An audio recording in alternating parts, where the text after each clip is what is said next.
And if you want people to never tell you when things are going sideways, bite their head off, right? Fire them, fire others as examples, do all that sort of stuff. Then people will quit bringing you the information that you need to make wise decisions and to be able to make progress.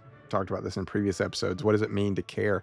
It means you value what they say. They may bring you something that is contrary to what you are planning for the group or planning for the people you're leading.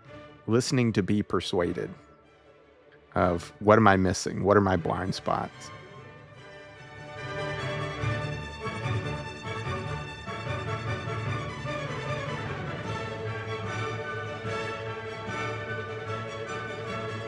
Welcome to Science of Leadership, where we discuss the art of leadership and examine the science behind it to help you grow and lead better, wherever you are and whatever your role. I'm Tom Collins, and I'm joined by my friend and co host, Justin Hamrick, and we are thrilled to have you join us on this journey to becoming a better leader. Justin, when you think of leadership and organizational structures, where do you picture the leader? I think when you ask me that, I think my reflex answer would be at the top. I think of where's the general, where's the admiral, and if you drew out a hierarchy, I would say at the top. But my test taking ability has led me to believe that you're asking that question because you have a different answer to it. Ah, you are correct. I think the reality is you're not thinking of it any differently than most people when we think about organizational structures, hierarchies, things that like that, is that people tend to think of the leader, quote unquote, as someone in a position that's higher up than them. And I think that in a sense is part of this conflation of leadership and leadership position. And so I always try to differentiate those, but most of the time people do think of the leader as being in some higher position and leading down, guiding the team of people they report to. So I think I think you're right on track with most people, but, thinking about leadership more broadly, as we've covered in other episodes, really fundamentally, it's about influencing others to achieve a common goal. So that's not attached to hierarchy. It's devoid of any kind of hierarchical constraints. And so I think that can help us open up a good conversation today. It strikes me on a conversation I heard on ESPN this weekend when, you think about a football team, there's the head coach, offensive defense coordinators, and then the general on the field is the quarterback. But they were talking about this one team and they were talking about the center, the person playing center on the offensive line. And they made the quote, he's a real leader in the locker room. Now that is devoid of, like you said, his position. Like if you gave someone, a blank thing and said, write the leader of this football team, they probably wouldn't say the center, but the way they described it, everyone in that organization recognized this person because of the qualities that they enumerated during the conversation as being the leader of the team. So after you said that, immediately that came to mind. Yeah, right. I mean, so it's not the position of authority or great fame or anything of that nature, right? It's leadership is a different thing. And so that's what I thought we'd talk about today with this idea of leading up.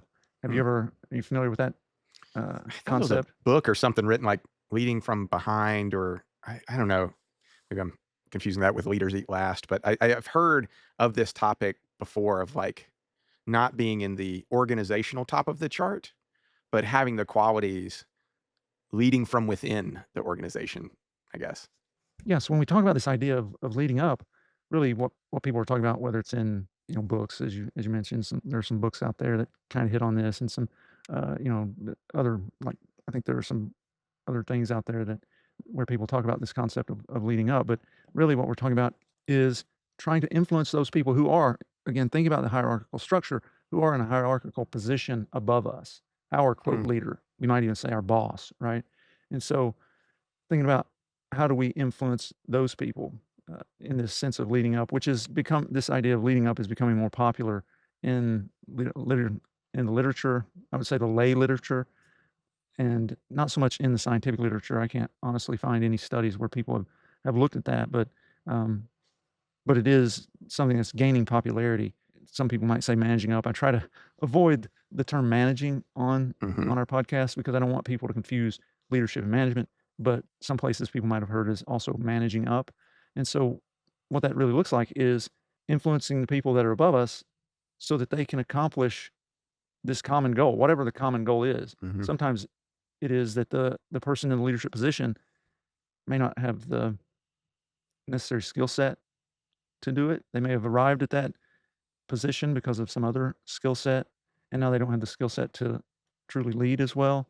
And so helping them to see sometimes it's that they have some personal foibles. Maybe they got character flaws or other things that lead them to that drive them to goals that are really not consistent with the overall organization or the group. And so it's influencing them so that we're actually all trying to achieve the common goal, if that makes sense. So I guess the way you would define this leading from behind, leading up, is someone in a position not of inherent leadership in the hierarchical structure of whatever organization, I would say authority. influencing Let's use the word authority. I like that. authority. Yeah. Influencing others, specifically those above them in authority, to achieve a common goal. Right. Yes. I'm I am reminded of a word picture of many, many, many movies about war. One being Heartbreak Ridge with Clint Eastwood, where he's a gunnery sergeant, and the person above him in authority is a lieutenant who doesn't have his same skills of leadership. And how many times he's in there and he's like, the lieutenant says, "Let's do X," and he goes, "I think it might be best for us to do that for X, Y, and Z." And inherently, he gives his leadership, which is viewed by everyone in the organization as very strong, to someone that is in authority above him. Yeah. Yeah. So that's kind of a good example from the cinematic world of what it looks like, right? As I think about it personally, coming in this conversation, I think this is something that I feel like I've done for a long, long time. Um, is trying to lead up, and that looks like all the components that make for successfully leading up are things that I haven't intended to do, but I mean, in a sense, is just my natural bent of operation, but is try to develop a relationship with a person in the leadership position, try to be what I would say is a good lieutenant. Mm, Okay. And that's a concept I think we probably could roll around a bit is to be a great leader, you have to first be able to follow. I guess you could say to be a great follower as well, but you have to be able to follow. And I think that part of being a good follower is actually leading up. So, in a sense, helping the person who's above you to do their job as leader as well as they can within your capabilities. yeah. That is, you're helping them as best you can within your capabilities to help them do the best job of leading within their capabilities and even beyond because you're, in a sense, sharing yours with them. That's something that I feel like I've always done. And it is, as you say, it's a bit like Heartbreak Ridge where you have someone and they say, "Oh, I think we should do X." And you come along and you say, "That could be an option. However, I've got some other data from the ground level that suggests maybe we should go a different way. And here's why." Then you're still moving toward the target that everybody's agreed on, the common goal, just more effectively because they didn't have the full perspective. What do you think about what we've mentioned in a previous episode as it relates to this leading up? We talked about this in our sacrificial leadership episode, where you made a point of a leader reprimanding or criticizing in private, but celebrating in public. This leading up, because of the difference in authority, that it's not inherent. Do you think this is even more important to do these things when you're leading up? Or I guess I'd love to hear your thoughts on like what you think of how that fits in this particular concept. I think that is a really important concept to discuss because in our hierarchy or our hierarchical thinking, I would say, it tends to be that we say, okay, this person in this position of authority is the leader, and so we're going to follow whatever they say. We don't want to undermine that person. I mean, if we're a good follower, we don't want to undermine the person, right? And so we talk to them outside of that environment, privately, Mhm. to say, hey, here's what I'm seeing, here's what I think we should do. And if they're wise, then when they're in the larger context with people, they will say, it's come to my attention that maybe we should do these things. What do other people think? As opposed to just coming in and decreeing this is what we should do. They get the inputs of all these other people, have a broader perspective, and then can act accordingly. And because they've taken the inputs of all these other people, they will actually have more buy-in from that group of people and be more likely to be successful, right? But we're going to do that. We're going to influence them. We're going to discuss and lead up outside of that public arena because otherwise, I think we would be undermining their Yeah. authority. That may be different in different contexts. Like there are some places in the Silicon Valley where people are expected to hash it out right there in front of everyone, right? In startup modes and that sort of thing, where it's a flatter hierarchy. Um, but even still, I think it's unwise unless you do it with exquisite care. You're at risk of undermining your leader in front of everyone else, and Yeah. that will certainly be unlikely to go well. Let me pause here for a second and remind our listeners that my book, The 4 Stars of Leadership, is now available on Amazon, Barnes & Noble, and essentially all online outlets. It's getting rave reviews, and I'm certain you will find it not only informative, but also inspiring. So I hope you'll order your copy today. Now let's get back to this interesting conversation. What about the opposite of it? We sort of talked a little bit about how to lead up what we consider being a good follower, which I think really keys on it's not blind acceptance. It's if I see the guy in front of me about to step into a hole, I'm going to stop him. I'm going to care for them just as I care for the other people on the team. But let's say you're at the top of the authority. How do you allow and encourage leading up to you? Like how we've talked a little bit about being the person in an organization that's a little lower. How do you encourage if you're in the higher authority position of encouraging people in your team to lead up? Well, that's a really, I mean, that could be multiple podcast episodes, I think. Let me first say, when you're at the top, quote unquote, General Darren McDew told me, you always have a boss. Hmm. So even when you're at the top, quote unquote, you have something, it may be someone, Yeah. but you have someone or something to which you are accountable. Okay.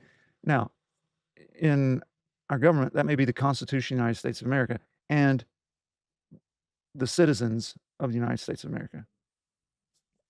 In some other organization, it may be the vision of the organization. It may be your customer. It may be, in our case, patients, right? An ideal in a sense. So you always have a boss. So that's one thing that came to mind. I wanted to share with credit to General McDew. Now back to this thing of how do you facilitate or empower those that you lead to lead up? I think the first thing is you have to expressly state that's an expectation. Hmm. I expect you. We're terrible in general in society of delineating expectations of people. If you don't tell people what you expect of them, you cannot expect to get that, right? And so we're terrible about delineating expectations, but we should tell people what we expect. I expect you to tell me if I'm about to step in a hole. I expect you to tell me Mhm. when I'm about to go off track. And then the imperative thing is when they do, you say, "Thank you. I really appreciate that." You don't defend, you don't belittle, you don't respond in a negative way.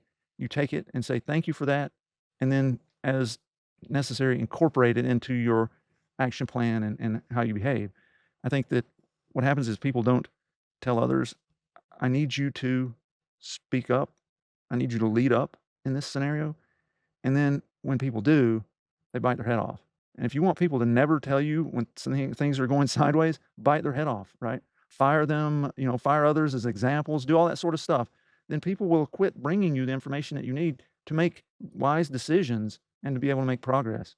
It's people in leadership positions who have big egos and little character shoot themselves in the foot all the time with this sort of thing because they get rid of any kind of dissenting opinion or any information that disproves or contradicts whatever their perspective is. And so I think those are two things that we have to do as leaders is tell people we want them to tell us and then accept it when they do. Accept it graciously when they do. Yeah, it gets back to so many of the C's of leadership you talk about. We've talked about this in previous episodes. What does it mean to care? It means you value what they say. I mean, this is such an example of that, of like, they may bring you something that is contrary to what you are planning for the group or planning for the people you're leading, but to be like, "You know what?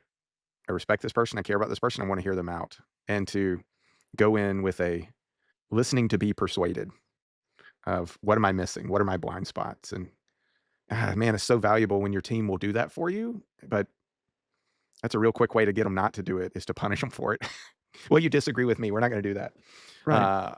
Even if you still come to the same conclusion you had before, devaluing what they said or their viewpoint as it didn't matter anyway, even if it doesn't change your algorithm for your decision making, that's big.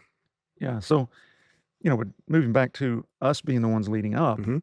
I think as I think about leading up, I think it's, getting to the importance of it, right? Because we've kind of described what it is, but getting to the importance of it as it pertains to whatever organization we're in, whatever thing we're a part of, on some levels, certainly, and I'm probably thinking about this more from these life and death scenarios, whether it's in our field of medicine, whether it's in military or otherwise. But I think that leading up is arguably a moral imperative because I think for those of us who are leaders or who want to be leaders, that means we want our group or our organization or our country or whatever unit of people we choose to be successful. And the reality is there are no human organizations that don't have the wrong people in one or more leadership positions. And so if we look at what's going on in our society currently, I think that's never been truer. This idea that there are no organizations without the wrong people in one or more positions of leadership. So I think we have plenty of people who have no business in being in leadership positions, whichever field, domain, whatever it is. And I think in such circumstances, it's again, it's morally imperative in a sense. It's a vital thing if the organization if the organization is to succeed for us to lead up. Not to keep going back to previous podcasts, but I'm struck by when you're saying that, how much leading up takes 2 qualities, and one is humility of the leader and sacrificial leadership, because I can see the example if you are leading up, you can either choose for the health and success of the organization, or very easily you could say, "I've got better ideas. I can undermine this person that's in a position above me so that I can succeed," probably to the detriment of the organization, but, like, to bring those things in private to really try to get the organization and the entire leadership team to succeed, it's going to take some humility and possibly sacrificial leadership from leading up to really do that. Because you may have the time to be like, they're going to step in a hole. You know what? I'm going to let them step in that hole. I'm going to let everybody see them fail because I should be doing that. I should be doing, you know what I mean? Mhm. It really, more so than a lot of things we've talked about, takes humility and sacrificial leadership to lead up. Probably more so than some of the other things that we've talked about previously. Yeah, I think so because you are depending on the person with whom you're working and the person you're trying to lead up to, you're putting yourself at risk, professionally or otherwise. You also are if whatever thing you bring forward to this person, if this person isn't necessarily a person of the highest character, they may take credit for your idea, right? And that happens not infrequently in organizations, especially highly competitive organizations where the the leader says, "That's a great idea," and then they purvey it as their own. That undermines the entire thing because as a person leading up, you're not gonna trust that person anymore, right? So you're gonna be less likely to bring those good ideas. But it is, as you say, it requires some sense of humility and service to the larger mission than yourself, right? I think that's fundamental to leading up is that you see the larger mission as something greater than what you're trying to do individually. And so you're helping to move that larger mission forward by going to the person leading and saying, "Hey, here's what I'm seeing. Maybe we should think about this. Maybe we should do that. Maybe this idea that we have isn't exactly the best." And again, you may never get any credit for it or whatever, but ultimately it's did you accomplish the goal of the organization? I'm struck by how much encouraging leading up will, by default, engage everyone in the organization. Because then they start to think about, I'm just coming to work, somebody else is going to take care of XYZ, but they see issues or problems or chances for improvement or the organization, and they're looking to solve them, no matter what their position in the authority or hierarchy of the group, assuming, like you've said before, that the person they're leading up to accepts it and doesn't dismiss it. But as encouraging leading up, just how much power the team can become because they're all looking to lead. They're all looking to lead, and instead of having 2 eyes on it, now you got 50 eyes looking around at all of your problems and all your potential solutions. It's so important for an organization and all the people in it to really encourage leading up. I mean, everything we've talked about previously of engagement, things like that. Yeah, it reminds me of Kaizen, right? This that Toyota has used for decades for total quality management, right, and improvement. And this is coming from a culture that's an honor culture about saving face. So you would never come to your leader and say, "Hey, I think that this is wrong. I think we Mhm. should do this. My idea is whatever." I mean, people have flown planes in the sides of mountains because in from Southeast Asian countries because the co-pilot couldn't embarrass the pilot, that the pilot was making an egregious mistake. And so people have flown planes into mountains. I mean, it's incredible the power of that. But yet, in Toyota, coming out of that very strong culture, has this system where the person on the assembly line can stop the whole thing and say, "There's a problem here. We need to change this. We need to fix this." And that's fundamentally, in a sense, is a form of leading up. Mhm. Is to say, "Hey, I've identified this problem. Let's work together to fix it." It's giving everybody. Earlier I mentioned the word empowerment, right? You've got to empower the people to speak up to you. It's empowering everybody to say, if there's an issue, please bring it forward. And so often in hierarchical structures, that's exactly the opposite of what people do. They say, I don't have, that's not anything that I need to hear. You're off the rails. You don't know what you're talking about, whatever. As opposed to stopping and saying, hey, that's something that's a good idea. Let's look into it. So, how'd they do that? Like, how do we, especially if we come from a culture which is not that empowering of everyone in the group, how do you change that culture to encourage leading up, to get that in people's minds of it's okay for you to see a problem that I didn't see. I mean, that's what the person on the line in Toyota could do. This they're essentially saying, I see a problem that somebody who set this up didn't see or hasn't recognized.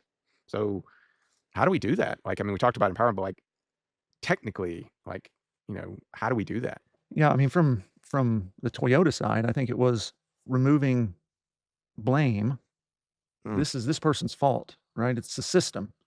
So W. Edward Deming was the guy. He was an American guy who came up with these concepts, and Americans didn't buy into it.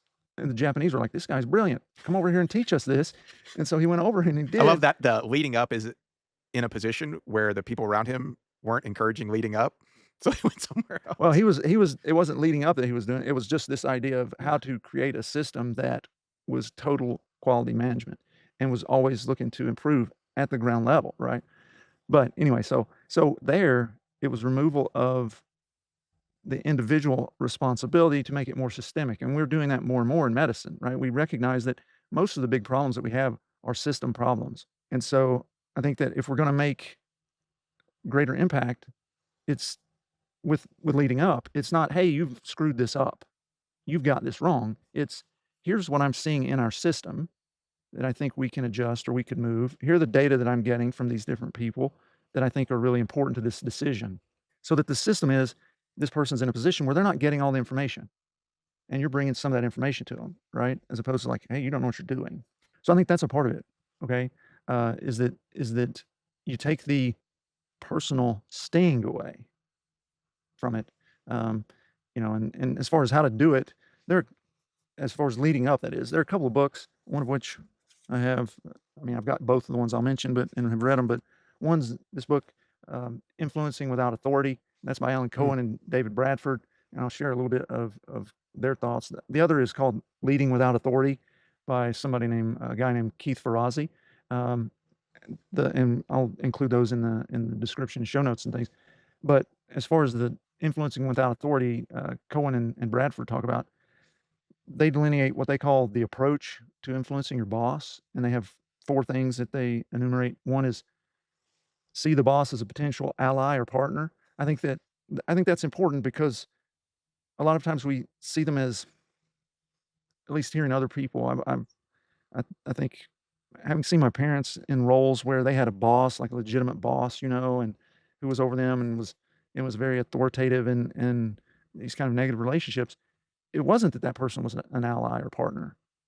They were the and when you see sitcoms or other movies or things, the boss is hardly ever somebody who's on your side, Mm, right? And so if you don't see them as somebody who's on your side, you're not gonna try to help them, and leading up is about helping them. Fundamentally, leading up is about helping your leader to do a better job. So you gotta see them as a potential ally or partner or friend even, right? So that's number 1. Number 2 is understand the boss's world. What are their goals? What are their pressures? What are the things that they're having difficulties with? A lot of times we don't engage and try and understand what are the pressures and the problems that our boss is facing. It's just me, me, me. What are my problems? You're supposed to help me with my problems. And that's true, but the reality is they have issues they're dealing with. What are those issues? What are their goals? Because if we can understand those, then we can actually help them with those. And as we help them with their issues, then they will say, here's somebody who actually is helpful. And then we gain influence with them, right? The third thing that Cohen and Bradford list is be aware of the resources or currencies, that's the word they use, you already have and can acquire. hmm, And again, that gets to how can you make their job easier? And how can you not be a drain on them? What do you already have that you can activate to achieve what you need to achieve, which then will help them achieve what they need to achieve? Or what are the things that you have at your disposal that they may not realize that you can help them with to achieve other things, right? And then the fourth thing is pay attention to how your boss wants to be related to. So this gets into some of that cultural stuff I was talking about earlier. In Southeast Asian honor cultures, saving face is really important. You don't just go up to them and say, "Hey, you screwed this up royally" in the middle of group, right? Or even in private. You have to. It's a very nuanced approach. Whereas in Silicon Valley, in a certain organization, not all organizations in Silicon Valley by any stretch, but in certain organizations in Silicon Valley, it is hash it out right there in front of everybody. So it depends on how that person wants to be related to, and it always needs to be respectful. You know, get their perspective, share yours, but do it in a manner that's really respectful. So those are four things that Cohen and Bradford really delineate again in what they call the approach in this book, Influencing Without Authority. For me, as I've thought about how I've influenced without authority for most of my career or even my life, I guess, it's it's always I mentioned this earlier, it's always been predicated on relationship because we can't influence people unless they trust us and they won't trust us unless we have a relationship with them. And so it's getting to know people, spending time with them, to Cohen and Bradford's things, understanding their pressure points and what they're facing. How can you alleviate that in whatever way you can? How can you not add to it in some form or fashion? I think all those things are things that I've done. Again, I wasn't necessarily thinking, "Oh, how do I lead up?" It's just that's just kind of naturally who I am, I guess. I don't know how to explain it, but I've always felt like I need to be a good lieutenant. As long as I can remember, I've thought that. And by that I mean a good follower who's actually doing things to help the leader out. So I'm always mhm. saying, "Hey, um, I've heard these things, these murmurings." You don't tell who they came from or anything like that. De-identify it, anonymize it. But you say, "I've heard these things. I've got these data I think that are really important to what you're trying to do, and I think that it's important to pay attention to, and it may have impacts on how you're thinking about things moving forward, so forth." Um, and that has I have seen that be effective in having influence. It wasn't necessarily influencing towards something that I was wanting per se, other than the success of our team or our organization. Because again, I'm trying to be a good follower and a good lieutenant. And so that's something I've always kind of done. I don't know where that comes from. I don't know that somebody said, here's how you do this. I don't remember that ever being an action item. Okay, learn how to do this. I think I'm always struck by the people that I know who I think are really good at leading up, how they never come with just the situation in hand. They almost always come with a solution. It may not be the right solution, but like you said, they have come with the resources that they have available in their arsenal to try to help the organization period. Hey, I'm seeing this. I know we didn't really talk about it before. You didn't mention it before, but I see this issue. I think maybe we should do this. Like in an obviously a nuanced approach, but bringing not only situations but solutions also. I agree. I think a lot of times when people are, in leadership positions, they just hear a bunch of negative, a bunch of complaining, right? Like, "Hey, fix this for me. I need this thing. Give me the goodies," whatever it may be. When you come with a problem, if you don't have evidence that you've thought about it and tried to, at least you don't have to have a solution, actually. You just need to demonstrate that you've tried to generate one. Mm, I've thought about this. I'm not you can even say, "I've put a lot of thought in this. I'm not certain how we fix it, but here's the problem I'm seeing, and I'm ready to try to help in whatever way." But if you can come with some sort of nascent idea of how you might approach it, then that's gonna show your leader that you have given it thought, that you to the point that you see it as important, that you're not necessarily blaming or complaining or something like that, but that you see it as a legitimate problem that needs to be solved and you're willing to invest in solving it. I think that goes so far in influencing the leader and demonstrating that, hey, yeah, I do actually see this as a problem. If you're just coming with, here's this thing, and you haven't, this complaint or this problem, quote unquote, that you're seeing, but you haven't given enough thought as to how might it be addressed? What are the causes of it? I mean, again, you don't necessarily have to have the answer, but you may be able to say, here are the causes I've identified, because once you've identified the causes, then you can identify how to fix it, right? You need to know what caused it if you're going to fix it. That shows an investment on your part and that you've given time and that you actually think that it's legitimately an issue that needs to be addressed. And that will take you so much further than just coming and being like, here's a problem I'm going to dump in your lap. it seems like in leading up, how much more weight when you bring up issues, concerns, whatever that don't concern you personally and aren't isolated to your silo, but that you have seen as you're looking out to how can the organization succeed? How can the leadership structure succeed? How can everyone succeed? How much more weight that carries, especially even if it's to your detriment, whatever it may be. You're right. If you only come to your leader and you only talk about something that is a problem for you or that's getting in your way of success Mm, and not on a bigger scale, not a bigger picture, not on, hey, I've noticed this thing over here. And if we address that, we'll be better as an organization. If it's always focused on you, then you're complaining. yeah. You may be Complaining disguising up. it. Yeah, complaining up. That's right. You may be disguising it as trying to be helpful or whatever, but at the end of the day, you're just trying to help yourself. And I think leading up is more diffuse. Again, it's what is the goal of the leader? The goal of the leader is to help all those they lead do great things. I think that's what I would say. But that doesn't mean giving you everything that you want because you only have a certain number of resources and you need to distribute those equitably across the group. And so if you're only coming boo-hoo, boo-hoo, I see this problem that just affects me. Yeah, that's not going to go very far.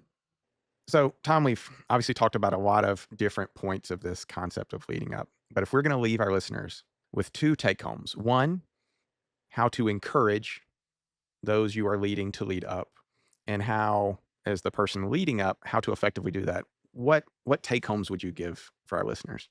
Yeah, I think for both of those, um, take home relationship. You need to have a good relationship with those you're leading and those who are leading you, because in that scenario, then there is communication that's effective. Without that relationship, it's really not going to be nearly as effective, if at all. So that's one thing. The second thing is, again, reiterating a couple of points that I made when you're trying to have those that you lead up, empower them to actually do it by setting that expectation. Hey, I need you to lead up. I need you to tell me when there's a problem, when you see issues. Come to me. Second, do not respond in a negative manner. When they do it, thank you for sharing that with me. That's very important. I value your input. Let's look into it. Okay. That's what I would say as far as encouraging people to lead up to you. And then activate on it.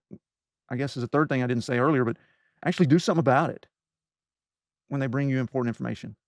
That's that's what I would say there. As far as how do we lead up, again, I talk about relationship. I think, it's see your leader as somebody who is on your side, as an ally, as a partner. Do your best to understand the things that they are dealing with. Don't add more junk to their plate. Try to help them with the things they're dealing with. and show them how you can be of assistance with whatever resources and currencies again that they may have. How can you make your leader's job easier? That's probably one statement that we can make. Um, in closing out is the idea of leading up is how do you make your leader's job easier with the resources, the talents, whatever you have at your disposal. So I think those are things that would be good take homes. All right, Justin, I think it's a good place to wrap this thing up. Thanks for, I think, an interesting conversation. Again, since there isn't a lot of science on this particular topic per se, we were a little bit more fluid than our usual structure, but hopefully that's something that people enjoyed. Thank you for joining us on this episode of The Science of Leadership. We hope today's discussion has inspired you and given you valuable insights to help you become a better leader. Remember, leadership is about helping those we lead do great things. It's a journey of continual growth and learning. When we embrace that journey with curiosity, courage, and humility, we can confront challenges, overcome barriers, and foster environments where everyone can succeed. If you enjoyed today's episode, be sure to follow or subscribe, leave a comment, and share it with others who are passionate about leadership. Until next week, keep leading with character, competence, caring, and communication. This is Tom Collins. Let's keep growing.